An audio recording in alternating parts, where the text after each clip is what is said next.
बहुत लोगों को आरसीएम कराया गया होगा, हमें आरसीएम कराया नहीं गया, आरसीएम किसी और को समझाया जा रहा था, और वो थे हमारे बॉस।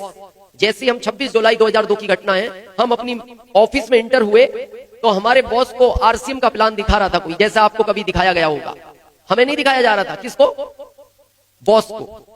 हमारे बॉस ने हमें चंद सेकंड देखा और ये भी नहीं कहा कि तू भी बैठ जा, तू भी समझ ले, चुपचाप वो प्लान देखते रहे।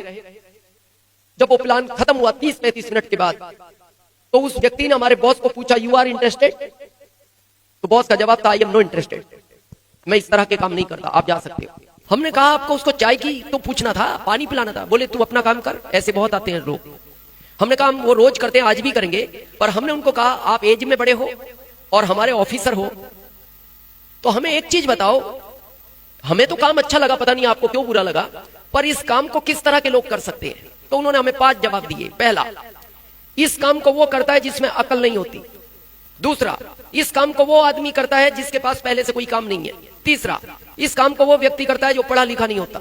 चौथा, इस काम को वो व्यक्ति करता है जिसके घर में कोई वैल्यू नहीं है। पांचवा, इस काम को वो व्यक्ति करता है जिसको रिश्तेदारी में कोई बुलाता नहीं। और आखिरी जवाब, ये काम तू कर सकता है।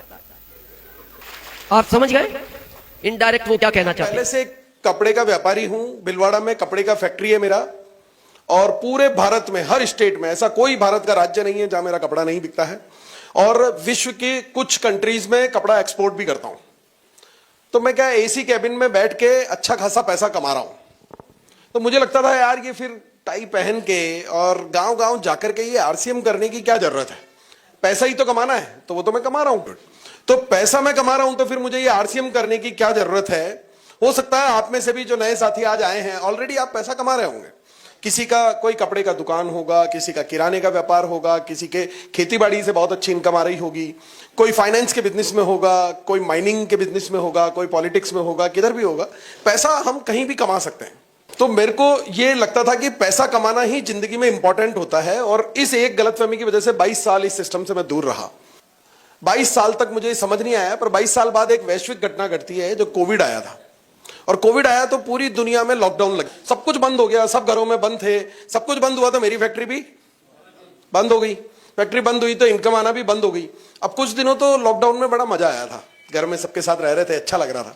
कुछ दिनों बाद चिंता शुरू हुई कि यार ये कब खुलेगा, और मेरी फैक्ट्री नहीं आ रही है तो इनकम भी नहीं आ रही है, तो कैसे इसको लाइफ को मेंटेन किया जाएगा। फिर टेंशन हुई कि मेरे साथ जो लोग काम कर रहे हैं, अगर मेरा बुरा हाल है तो उनका क्या हो रहा होगा। फिर लगता था कि यार दुनिया में और कई लोग हैं, दिहाड़ी मजदूर हैं, जो रोज कमाते हैं, रोज खाते हैं, उनका क्या हो रहा होगा।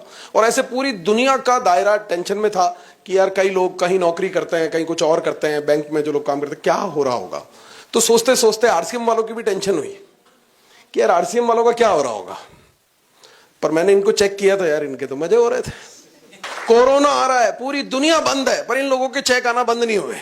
उल्टा कोरोना के दौरान इनको डबल फायदा हुआ, काम करना बंद, फील्ड में जाना बंद, और घर में बैठे मजे से पूरे परिवार के साथ मजे ले रहे हैं, सुबह शाम पकवान खा रहे हैं, और चेक पहले से ज्यादा आ रहे हैं।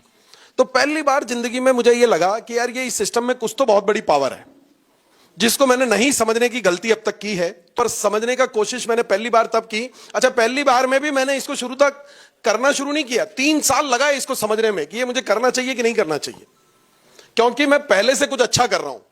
जो व्यक्ति पहले से घोड़े की सवारी कर रहा होता है ना, और अगर छोड़ दिए तो क्या होगा? आरसीएम चलेगा लेकिन आपका नहीं चलेगा। तो याद रखो कि ये बिजनेस जो है वो है जैसे हम खेत में फल सब्जी अनाज पकाते हैं, वैसा ही आरसीएम को पकाना पड़ेगा। ये सुनो, आप जब खेत में खेती करते हैं, ठीक है, मान लो कोई फसल 6 महीने की है, 4 महीने की है, कोई 1 साल की है, तो पहले कुछ साल क्या होता है, पहले कुछ महीने क्या होता है, जब तक फसल नहीं पकती क्या होता है? केवल पैसा लगता है, मेहनत लगती है, ठीक है, टेंशन लगता है, सब कुछ लगता है, पैसा आता है? नो। देखो 6 महीने की हो, 1 साल का कोई भी फसल हो, कई पेड़ 2 साल बाद पकते हैं, आपको फल पहले नजर नहीं आएंगे। छोटा सा बीज होता है, इतना सा बीज डालते हैं, और देखिए क्या होता है, लगातार पकाते हुए सूर्य की तपन में जो पकता है, आपकी जो उसमें सेवा करते हैं उससे पक के कितना बड़ा पेड़ बन जाता है और कितने सारे फल देता है।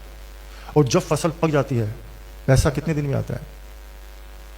हेलो, फसल काटने के बाद में कितने दिन पैसा आता है? लेकिन हम लोग चाहते हैं क्या? आज बीज बोए, कल फसल कट जाए। क्या ऐसा संभव है? इसलिए कितने साल?